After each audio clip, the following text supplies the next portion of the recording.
Hello friend, Bihar विशेष में आपका स्वागत है।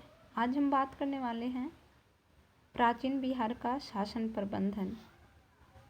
ठीक है, ये आपका BPSC, Bihar SSC, Bihar police, Bihar SI में बहुत ही काम आएंगे। ये बहुत ही महत्वपूर्ण चैप्टर है जिसमें मगध का उत्कर्ष से लेकर सारे राजाओं के शासन तंत्र आदि के बारे में उल्लेख किया गया है। आइए हम पहले जानते हैं थोड़ी सी इसका लाश की विशेषताएं, कैसे कैसे शासन बिहार पे हुआ, कौन कौन राजा शासन किए और कब कब किए। ठीक है, इसमें सबसे महत्वपूर्ण कौन रहा, कहाँ से प्रश्न आएंगे, तो आइए बात करते हैं। चलिए हम बात करते हैं यहाँ पे क्वेश्चन। पहले क्या हुआ, मनुष्य आया। ठीक है, आपको पता होगा कि बिहार में जो आदिकाल मानव के साक्ष्य मिले हैं, आदि मानव का साक्ष्य मिले हैं, जैसे मुंगेर हो गया, रोहतास हो गया, गया हो गया, पटना हो गया, सारण हो गया, चिरांद हो गया, वाल्मीकि नगर हो गए। यहाँ सबसे क्या हुआ है, जेठियाना, नालंदा हो गया, यहाँ से आदि मानव का साक्ष्य हुआ है। तो क्या मानव का विकास ऑटोमेटिक हो गया था या क्रम वाइज हुआ था? तो मनुष्य का विकास कैसे होता है, तो धीरे धीरे पीढ़ी बाय पीढ़ी होते चला आया है। ठीक है, पहले जैसे उन्होंने पहले शिकार करना सीखा, इसके बाद पशु पालना सीखा, इसके बाद उन्होंने कृषि किया, कृषि के साथ साथ क्या किया, उन्होंने अस्थायी जीवन बिताना भी स्टार्ट कर दिया। ठीक है, तो पहले क्या आता है, मनुष्य आता है। ठीक है, अब कहते अपना समाज बनाए। अब क्या करता है, धीरे धीरे उनकी जब विकास होने लगती है तो वो एक समाज के रूप में ढलने लगते हैं। ठीक है, अब समाज के रूप में ढलने लगते हैं तो वो अपना शासन प्रशासन भी चलाना स्टार्ट कर देते हैं। तो उसमें सबसे जो नॉलेजेबल व्यक्ति होता है, जिसके पास बहुत सारा ज्ञान होता है, तो वो क्या करता है, इनका नेतृत्व करने लगता है। जैसे आप अपने समाज में भी प्रेजेंट टाइम में देखेंगे तो जो व्यक्ति ज़्यादा पढ़ा लिखा होता है, कोई काम लगता है तो लोग उसके पास जाते हैं। तो उसी प्रकार से इनके ग्रुप में भी कोई वैसा व्यक्ति रहा होगा। ठीक है, तो क्या किया, संचालित करने लगा। समाज का संचालन करने का अनुभव जिसको प्राप्त था, जिसको पता था कि शासन कैसे किया जाता है, लोग को कैसे मैनेज किया जाएगा। ठीक है, तो उन्होंने फिर उसकी बात मानना स्टार्ट किया। अब कहता है प्रारंभिक समाज के लोग ने आवश्यकताओं के अनुरूप एक शासन तंत्र स्थापित कर लिया। जैसे उनको लगा कि जरूरी है, मान लीजिए कोई व्यक्ति झगड़ा कुछ लेके कर लेता था, तो उसमें एक व्यक्ति समझाने वाला होना चाहिए ना, जिसकी बातें सब कोई मानता हो। तो वही व्यक्ति क्या किया, हेड हो जाता होगा। ठीक है, अगला आता है शासन का अर्थ है किसी शासन सरकार द्वारा अपने समाज का संचालन या प्रबंधन या नियंत्रित करना। या कोई व्यक्ति भी हो सकता है, या लोगों द्वारा चुना गया भी व्यक्ति हो सकता है, या कोई शक्तिशाली व्यक्ति भी हो सकता है। ठीक है, अब कहते हैं कि प्राचीन बिहार के मगध, अंग, वैशाली तथा मिथिला में तत्कालिक आवश्यकताओं के अनुरूप शासन व्यवस्था क्या होता है, स्थापित हो जाता है। ठीक है, अब देखिए यहाँ पे ये कौन है, मगध, अंग, वैशाली और मिथिला, ये चार बहुत ही इम्पॉर्टेंट है और यही चार से आपको क्वेश्चन प्राचीन हिस्ट्री में बनेंगे, इसके अलावा कहीं से नहीं बनता है। ठीक है, अब चलते हैं वजिका जिसको हम बोलते हैं, वजिका की कुमोदी महोत्सव नामक नाटक में, क्या कौन सी नाटक है, देखिएगा,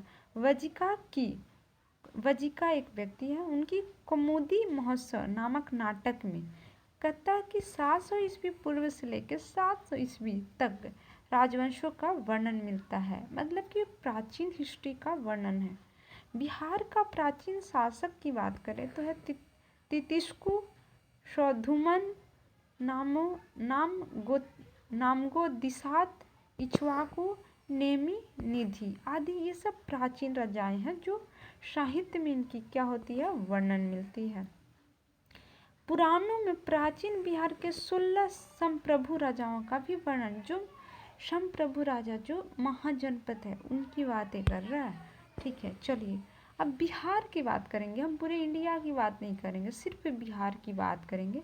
तो बिहार में हम किसकी बात करें, अंग महाजनपद की। ठीक है, मगध की बात करेंगे और एक वजी की बात करेंगे। ठीक है, जिसको हम बोलते हैं वैशाली। ठीक है, इन तीनों की ही बात करेंगे। आते हैं, हम कहते हैं मगध की। सबसे पहले हम किसकी बात करेंगे? सबसे पहले हम बात करेंगे मगध की बात करते हैं। तो मगध क्यों? क्योंकि सबसे ज़्यादा इम्पॉर्टेंट है मगध ही है। मगध ही पूरे इंडिया पे राज किया, या बाहर वाले जो इलाके थे उन पे भी मगध का राज हुआ। इन्होंने अंग को भी जीत लिया, वैशाली को भी जीत लिया, चाहे अदर स्टेट के भी राजा थे उनको भी जीता। तो सबसे इम्पोर्टेंट यहाँ पे एक वंश होता है, देखिएगा हर्यक वंश होता है। ठीक है, अब स्टार्ट होती है यहीं से मगध वंश की स्थापना। ठीक है, मगध में चेदी राज वस्तु के शासन करने का उल्लेख मिलता है। एक राजा हुआ करते थे, कौन थे? चेदी राज वस्तु। ये क्या करते थे? मगध में शासन करते हैं। कहते हैं महाभारत तथा पुराणों के अनुसार मगध राजवंश का प्रतापी राजा कौन था? वृत्रथ था। ठीक है, इसकी क्या महाभारत में, जैन संहिता जिसको बोलते हैं, महाभारत में अनुसार वृत्रथ का पुत्र एक होता था जरासंध, जिसका वध किया गया था। जरासंध का यहाँ वर्णन महाभारत में किया गया है। चलिए आगे बढ़ते हैं। जरासंध क्या था? एक मगध का प्रतापी सम्राट हुआ करता था। ठीक है, इसकी अगर आप बात करते हैं तो भागवत पुराण में भी वर्णन किया गया है। कौन सा? स्कांद 10 अध्याय 72 में। महाभारत के सभा पर्व में भी इसकी जरासंध की वध की बातें की गई है, या कथाएं कही गई है। ठीक है, आगे चलते। जरासंध को वृत्रथ वंश का 9वां राजा माना जाता है। एक कौन सा राजा? जरासंध 9वां राजा है। उसने क्या किया था? काशी, कौशल्या, वेदी, विदेह, अंग, वंग, कलिंग जो उड़ीसा में है, वंग जो वेस्ट बंगाल में है, अंग जो बिहार में, विदेह जो अभी नेपाल में है, वेदी, कौशल जो यूपी में है, काशी भी यूपी में है, पांड्य और शौबरी मध्य कंधार तक, मतलब अफगानिस्तान, वहाँ का राजाओं को क्या किया है? ये पराजित करता है और उन पर जीत हासिल करता है। इसकी वर्णन कहाँ है? तो ये जय संहिता जो महाभारत है, अब उसके अनुसार कहा जाता है, महाभारत के अनुसार कहा जाता है कि जरासंध के वध के पश्चात जो मगध साम्राज्य था वो कुछ दिन के लिए प्रभावहीन रह जाता है। ठीक है, अब कहा जाता है कि जरासंध के बाद सहदेव नामक एक शासक मगध पे शासन करता है। ठीक है, सहदेव के बाद वृत्रथ वंश 727 ईस्वी पूर्व तक लगभग मगध पे कितने होते हैं? 32 राजाओं का उल्लेख मिलता है। 32 राजा शासन करते हैं।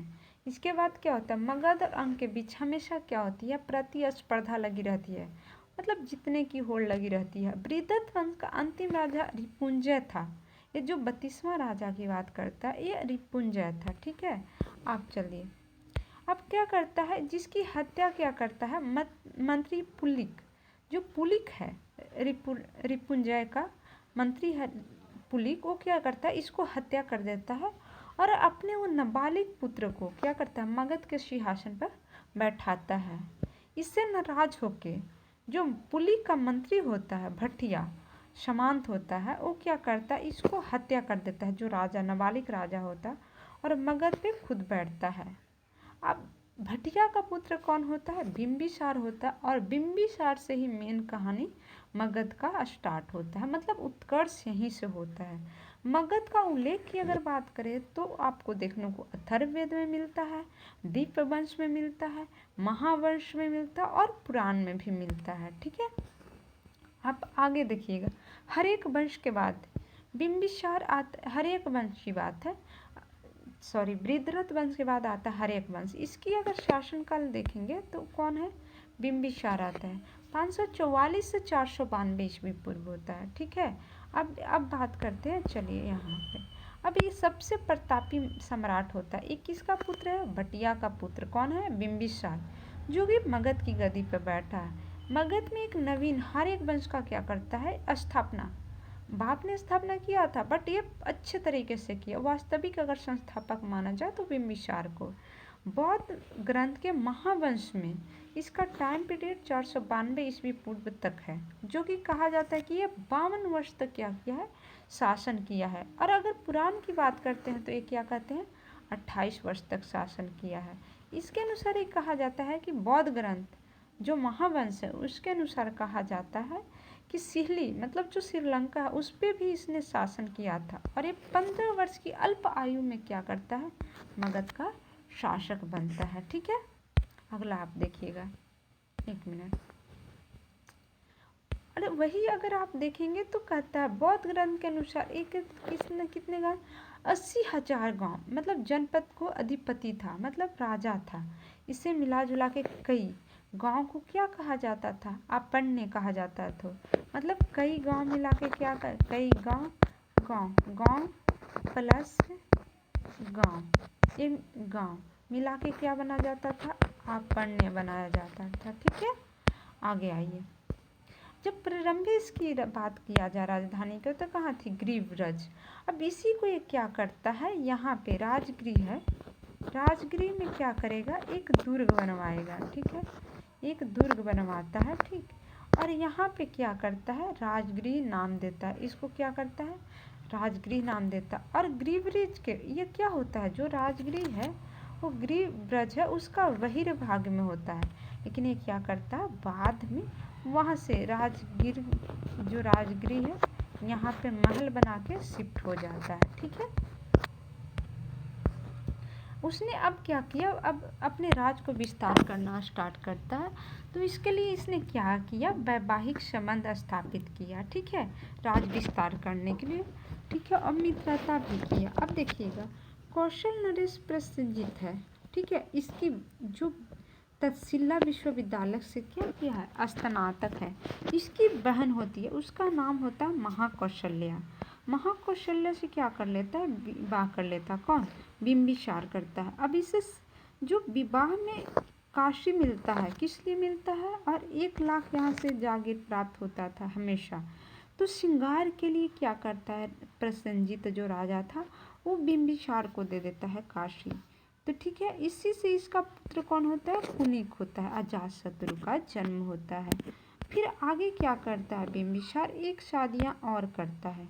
वजी राजा चटक की पुत्री होती है चिलेना, विदेही से शादी कर लेता है, जो वर्धमान महावीर के मामा की पुत्री होती है। इसका मतलब इनकी बहन होता है। देखा जाए तो बिंबिसार क्या लगेगा, जीजा लग जाएगा।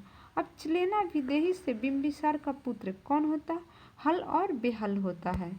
ठीक है, अब इसके बाद ये क्या करता है, तीसरी शादियां करता है, किससे, वज्रकुल की पंजाब राजा की राजकुमारी होती है क्षेमा से। ठीक है, बिंबिसार के आरंभिक शासनकाल के दौरान वर्धमान महावीर जो है 6 वर्ष तक मगध में क्या करते हैं, जैन धर्म का प्रचार करते हैं।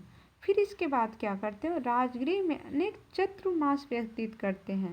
ये किसके अनुसार होता है, जैन ग्रंथ के कल्पसूत्र कहता है। ठीक है, इसके बाद बिंबिसार रम में जैन धर्मावलंबी था। क्या था, शुरू में जैन का मानता था। महावीर जब गृह के गुणवशाला चैत्य में निवास कर रहे थे तब यहाँ क्या होता है, बिंबिसार जाता है और इनसे दर्शन करता है।